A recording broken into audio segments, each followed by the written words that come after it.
3 days after Russia's invasion of Ukraine, a massive 15.5 kilometers convoy of armored vehicles was detected by satellite.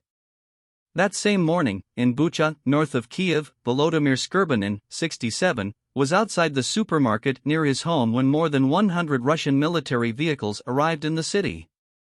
Both Volodymyr and the satellite witnessed the beginning of President Vladimir Putin's plan to seize the capital of Ukraine and overthrow the government. A decapitation attack, in military parlance. 48 hours later, on February 29, 2022, the convoy had grown to 56 kilometers in length. But instead of gaining a quick victory, he was stalled for weeks. And then disappeared in the middle of the night. What happened? And why could such a large force not reach Kiev?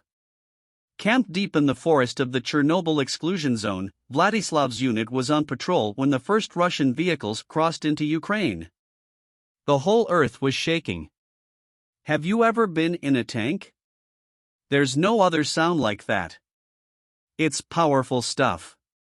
As planned in case of any attack, Vladislav and the rest of the 80th Brigade blew up the bridge connecting Chernobyl with the next big city, Ivankiv.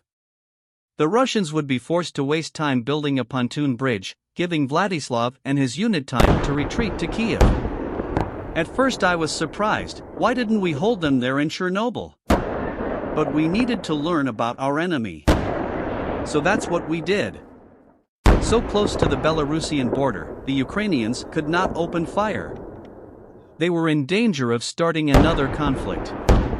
His priority was to first understand Russia's battle plan before sending his troops into the firing line. Contrary to many press reports at the time, the 56 kilometers column was actually 10 separate Russian tactical battalion units, according to the Ukrainian armed forces. After the 1st Battalion crossed into Ukraine at 4 a.m. on February 24, their orders were to advance straight to Kiev, arriving at 2:55 p.m. The attack depended on two things, stealth and speed.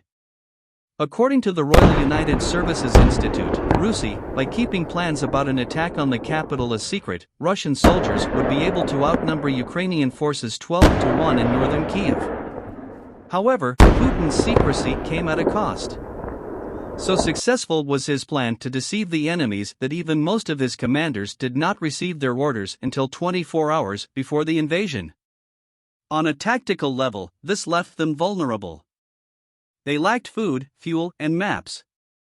They were without proper communication tools. They were low on ammunition.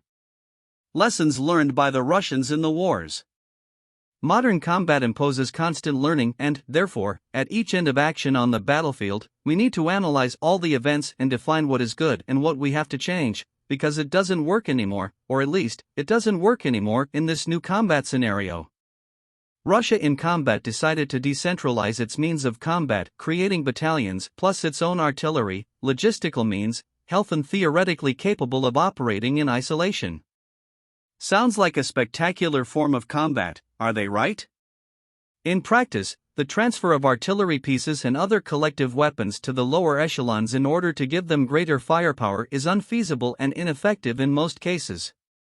Let's see some examples starting from the lowest echelons, when the company gives its machine gun parts to platoons or groups of special combat forces, apparently delivering devastating firepower, but what is shown is that it is unfeasible to feed the machine gun with the ammunition so that it remains active in combat.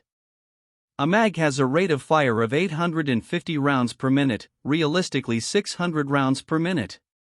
The weight of a Tsuanhati or a wooden box carrying ammunition with 1007.62 cartridges weighs 33 kilograms, which means that every 3 or 5 minutes the platoon would have to carry the equivalent of the weight of a man in ammunition for the machine gun to continue the volume of fire it is capable of unleashing.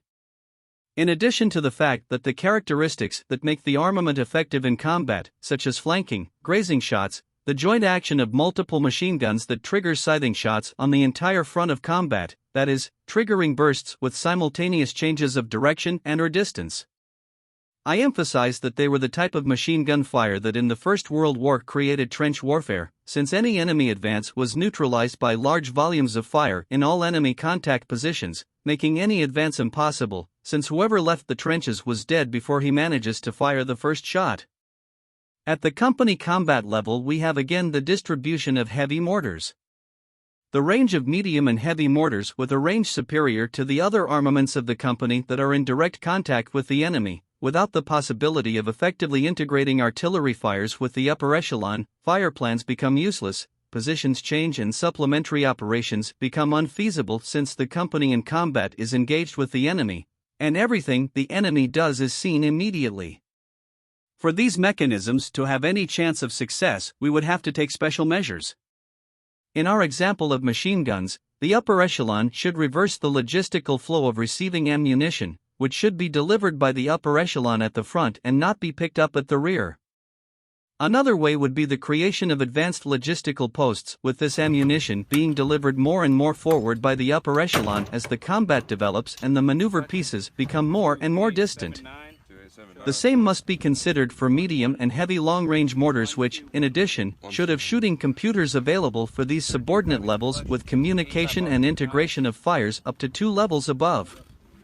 In the particular case of the mortar, the curved shot close to friendly positions makes it difficult to integrate the airspace that is flooded with mortar fire in the corridors of attack helicopters and troop transport, as well as increases the possibility of a fragment of these grenades hitting mortar pieces themselves in the open field.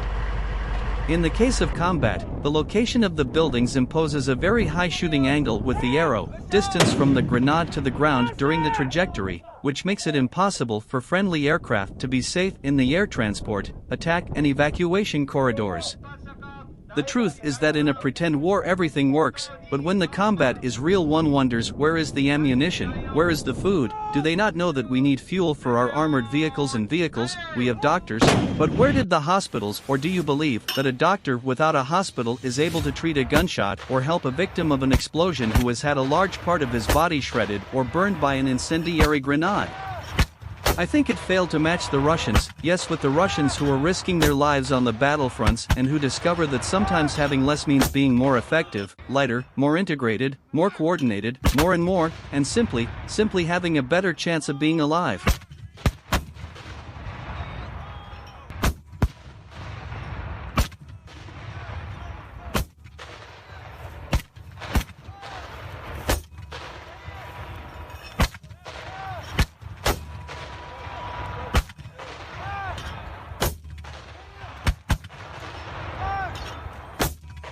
Yeah, man.